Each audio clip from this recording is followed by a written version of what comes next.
আসসালামু আলাইকুম। সংবাদে আপনাদের সবাইকে স্বাগত জানাচ্ছি। আমি ফিরোজ তোহা। শুরুতেই সংবাদ শিরোনাম। বাংলাদেশের সর্বশেষ গুরুত্বপূর্ণ আপডেট সংবাদে আপনাকে স্বাগত। শুরুতেই সংবাদ শিরোনাম, পরে বিস্তারিত। শুরুতেই জানিয়ে দিব, অস্ত্রসহ সাবেক ভূমিমন্ত্রীর ছেলে গ্রেপ্তার। বৈষম্যবিরোধী ছাত্র আন্দোলনে শিক্ষার্থীদের উপর হামলার ঘটনায় সাবেক ভূমিমন্ত্রীর ছেলে শিরহান শরীফ তমালকে গ্রেপ্তার করা হয়েছে। আজ পাবনার ঈশ্বরদী এলাকা থেকে তাকে গ্রেপ্তার করেছে র্যাব 12। এ সময় তার কাছ থেকে একটি দেশীয় পিস্তল, একটি ম্যাগাজিন এবং 4 রাউন্ড গুলি, 10 পিস ইয়াবা এবং একটি প্রাইভেট কার জব্দ করা হয়।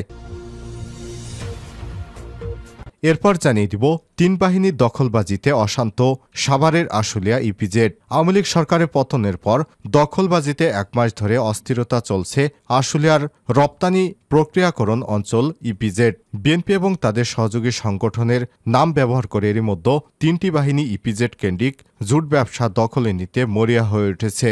ছাত্র জনতার অভ্যুত্থানের পর স্থানীয় কয়েকজন নেতা এবং তাদের ক্যাডার বাহিনী অন্তত 50টি কারখানা দখলের চেষ্টা করায় অস্থিরতার ঘটনা ঘটেছে। দখল করতে গিয়ে ইপিজেডের মধ্যেই 2 বাহিনী সংঘর্ষে জড়িয়েছে। সব অপকর্মে বিএনপির শীর্ষস্থানীয় কেন্দ্রীয় নেতাদের নামও ব্যবহার করা হচ্ছে। এই 3 জনের সম্পর্কে জানাবো বিস্তারিত, সঙ্গেই থাকুন। এদিকে ছাত্রলীগের গুলিতে নিহত আফনানের লাশ তোলা হচ্ছে কবর থেকে। লক্ষ্মীপুরে বৈষম্য বিরোধী ছাত্র আন্দোলনে ছাত্রলীগের গুলিতে নিহত শিক্ষার্থী সাদ আল আফনান পাটোয়ারির লাশ কবর থেকে তোলা হয়েছে। এ সময় আফনানের মা নাসিমা আক্তার এবং বোন জান্নাতুল মা সহ স্বজনদের আহাজারি করতে দেখা যায়। আজ বেলা 11টার দিকে তার লাশ কবর থেকে তোলা হয়েছে। এদিকে চাঁদপুরে 121 আগ্নেয়াস্ত্র জমা উদ্ধার হয়নি গণপিটুনিতে নিহত সেলিম খানের পিস্তল। চাঁদপুর জেলায় লাইসেন্সকৃত অবৈধ অস্ত্র এবং গোলাবারুদ জমাদানের শেষ সময় পর্যন্ত 122টি মধ্য জমা হয়েছে 121টি। তবে এখন পর্যন্ত উদ্ধার হয়নি গণপিটুনিতে নিহত হওয়ার সময় ইউপি চেয়ারম্যান সেলিম খানের খোয়া যাওয়া পিস্তল। এটি উদ্ধার হলে শতভাগ অস্ত্র উদ্ধার করা হবে। আজ এসব তথ্য নিশ্চিত করেছে চাঁদপুর জেলা পুলিশ সুপারের কার্যালয় কমিটি। এদিকে পুলিশের 33 কর্মকর্তার নতুন পদায়ন।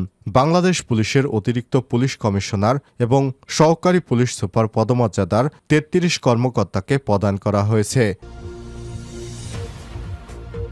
এবং সর্বশেষ জানিয়ে দিব, শ্রম এবং কর্মসংস্থান মন্ত্রণালয়ের সচিব হলেন এইচ.এম. শফিকুজ্জামান। শ্রম এবং কর্মসংস্থান মন্ত্রণালয়ের সচিব হিসেবে নিয়োগ পেয়েছেন ভোক্তা অধিকার সংরক্ষণ অধিদপ্তরের মহাপরিচালক অতিরিক্ত সচিব ও এইচ.এম. শফিকুজ্জামান। আজ জনপ্রশাসন মন্ত্রণালয়ের ঊর্ধ্বতম নিয়োগ শাখা 1 শাখা থেকে এই বিষয়ে প্রজ্ঞাপন জারি করা হয়েছে। মন্ত্রণালয়ের উপসচিব আলমগীর কবিরের সই করা এক প্রজ্ঞাপনে বিষয়টি নিশ্চিত করা হয়।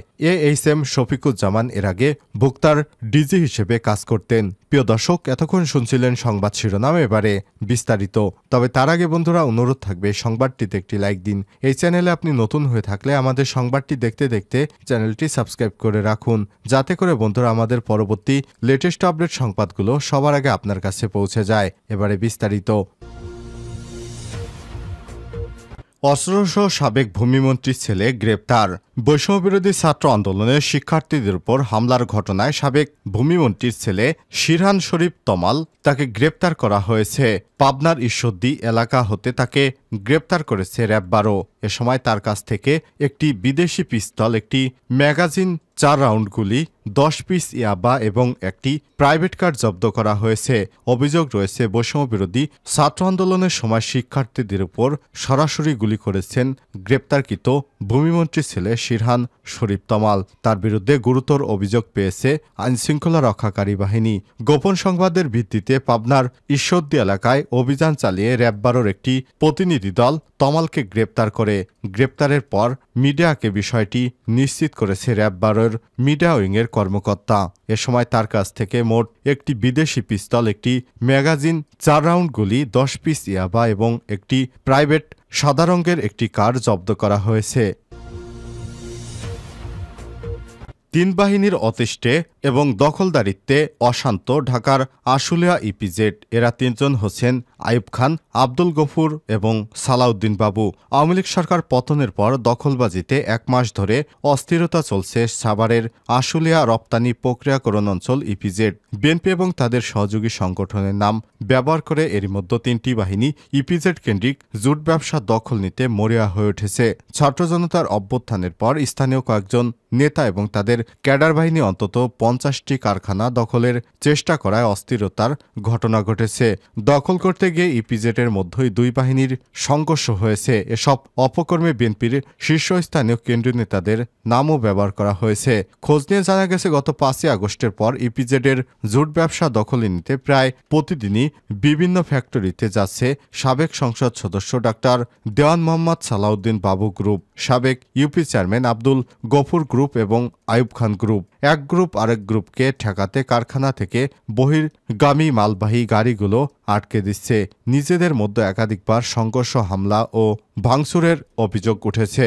সালাউদ্দিন বাবু বাহিনী অভিযোগ উঠেছে ইপিজেডের দখলবাজি এবং অস্থিরতায় এগিয়ে আসছেন সাবেক সংসদ সদস্য ডাক্তার দেওয়ান মোহাম্মদ সালাউদ্দিন বাবু। তার পক্ষে নেতৃত্ব দিচ্ছে ব্যক্তিগত সহকারী শরীফুল ইসলাম।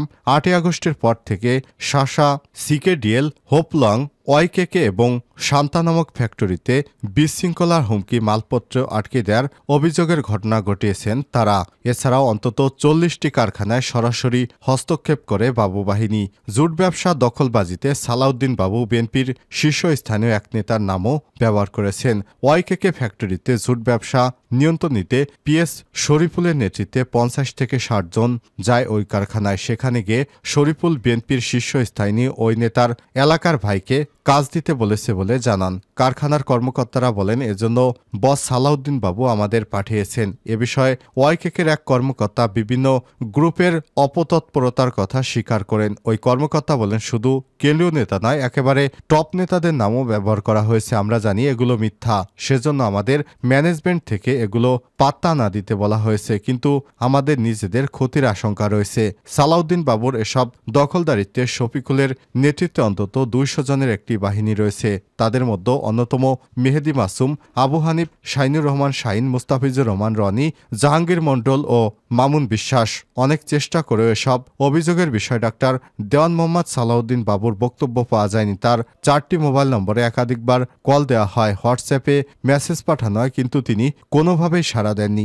একই সঙ্গে তার ব্যক্তিগত সহকারী শরীফুল ইসলামের নম্বরেও কল এবং হোয়াটসঅ্যাপে মেসেজ দেওয়া হয়, তিনিও সাড়া দেননি। জানা গেছে, সব অভিযোগ ওঠার পর গণমাধ্যম কর্মীদের এড়িয়ে চলছেন তিনি।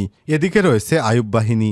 আশুলিয়ার ইপিজেড এলাকায় অস্থিরতার ভূমিকায় রাখতে আরেক প্রভাবশালী গ্রুপ আইয়ুব বাহিনী। ইপিজেডের অন্যতম একটি কারখানা শান্ত ইন্ডাস্ট্রিজ লিমিটেড। ওই কারখানার জুট ব্যবসার চুক্তি রয়েছে মিজান নামের এক ব্যক্তির সঙ্গে। সরকার পরিবর্তনের পর মিজানের কারখানায় যা বন্ধ করে দিয়েছে আইয়ুব বাহিনী। গত 20 আগস্ট ওই কারখানা থেকে জুটের গাড়ি বের করার চেষ্টা করে মিজানের কর্মচারীরা, কিন্তু সেখানে সালাউদ্দিন বাবুর পিএস শরীফুল ইসলামের নেতৃত্বে অস্ত্রশস্ত্র নিয়ে 3 শতাধিক ক্যাডার সেই মালের গাড়ি ইপিজেডের গেটে আটকে দেয়।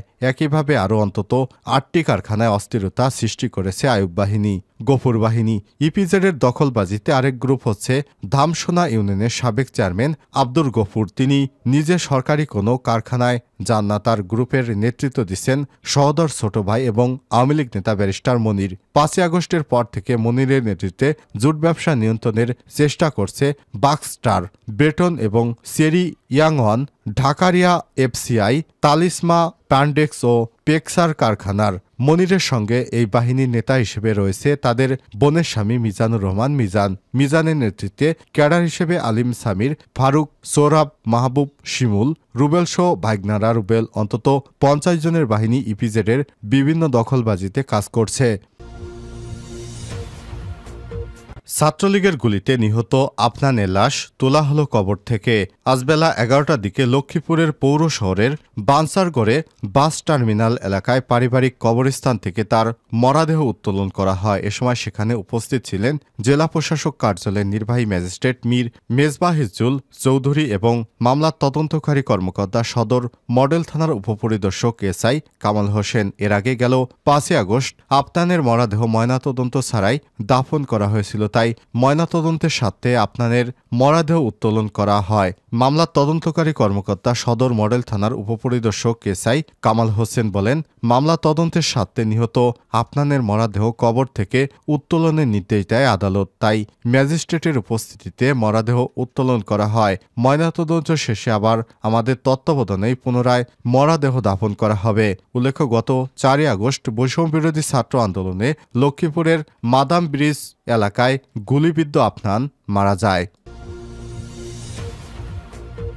পুলিশের 33 কর্মকর্তার নতুন পদায়ন। বাংলাদেশ পুলিশের অতিরিক্ত পুলিশ সুপার এবং সহকারী পুলিশ সুপার পদমর্যাদার 33 কর্মকর্তাকে প্রদান করা হয়েছে। বৃহস্পতিবার 5 সেপ্টেম্বর পুলিশ মহাপরিদর্শক আইজিপি মোহাম্মদ মইনুল ইসলাম স্বাক্ষরিত পৃথক পৃথক প্রজ্ঞাপনেই প্রদান করা হয়। এছাড়াও ঢাকা মেট্রোপলিটন পুলিশের ডিএমপির যুগ্ম কমিশনার সহ ঊর্ধ্বতন 17 কর্মকর্তাকে প্রদান করা হয়েছে।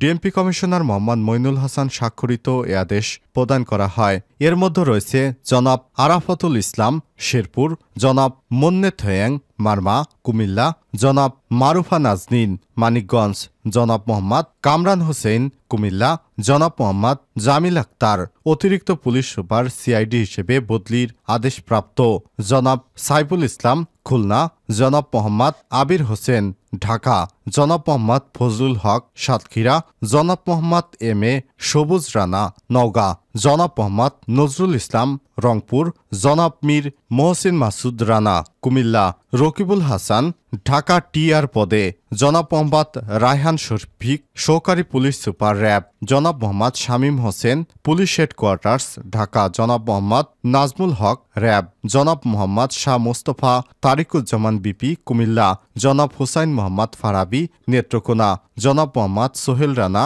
সুপার র্যাব, জনাব মোহাম্মদ আবু হাসেন সহকারী পুলিশ সুপার র্যাব, জনাব মোহাম্মদ আসলাম সাগর রেঞ্জ ডিআইজি অফিস ঢাকা, জনাব মোহাম্মদ আসাদুজ্জামান রহমান সহকারী পুলিশ সুপার র্যাব।